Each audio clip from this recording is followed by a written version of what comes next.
Squadron. This is General Riken. One of our shuttles will rendezvous with a small convoy from local resistance on Barkhesh, which must first travel through Imperial territory. They carry equipment and supplies vital to the rebellion. Your mission is to rendezvous with that convoy and escort it to the landing zone. Good luck. Luke, we've already got trouble. Probe droid, take your targets and go. Hey everyone, and welcome to Barkhesh, where we are immediately in trouble. The Empire really loves to throw those probe droids at us, but yeah, this is the planet Barkhesh, and I will tell you what we know about it, which is very little, because this is its only inclusion in any Star Wars story, canon, or Legends. And a lot of that game kind of has that, where you go to research it, and I'm like, oh, this is really the only thing this has ever been in. That seems to happen a lot, and I'm going to talk about some other things later in this exact mission. By the way, when you see me changing the camera angle throughout this entire series, apparently, there's something glitching with the camera in the Steam version of Rogue Squadron where, like, your ship will just fly away from the camera. It'll just leave you behind. And, like, you have to reset the camera every so often. But anyway, Barkhesh. What little we know about the planet comes from this game and also a reference book that says that it was once the site of a battle between the Empire and the local resistance, and it was a fight that the Empire actually lost because of a freak acidic hailstorm, of all things. And this planet is made up of, like, canyons and farmlands, grasslands, valleys, and stuff like that, as you can see. I don't know how smart it is to have a bunch of farmlands on a planet that has freak acidic hailstorms, but I'm not here to judge. So, you know what I think is that this planet actually looks a lot like Dantooine. I don't know why they didn't just make it Dantooine, because we know that the Rebels used to have a base there. It just looks very familiar to the KOTOR version, which it wasn't, like, set up to look that way until KOTOR came out, and it was much later than this game. Oh, shoot, yeah, I forgot I'm supposed to be flying air cover for these transports, and I just lost, like, 5. Oops. But, I don't know, it just seems like a Dantooine-type planet with all of these little temple ziggurat-looking things. Anyway, yeah, let's talk about the mission. I'm supposed to be flying cover for these transports that are simply called armed transports. Like, that's it.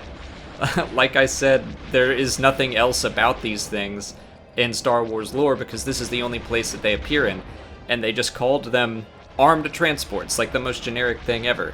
And the military escorts with them on the ground, they're just called combat vehicles. Like, it's always funny when you come across these things that, I don't know, we're used to in Star Wars every ship having, like, a manufacturer and a model number and very specific specifications, and then when you come across these little armed transports with the most generic sounding name ever, it's a little bit jarring.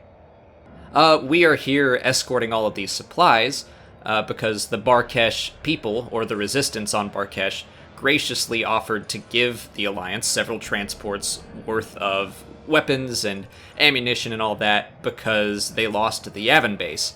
And this is kind of funny to me, is they talk about how they couldn't keep all of their supplies from the Yavin base because it was this very hasty retreat.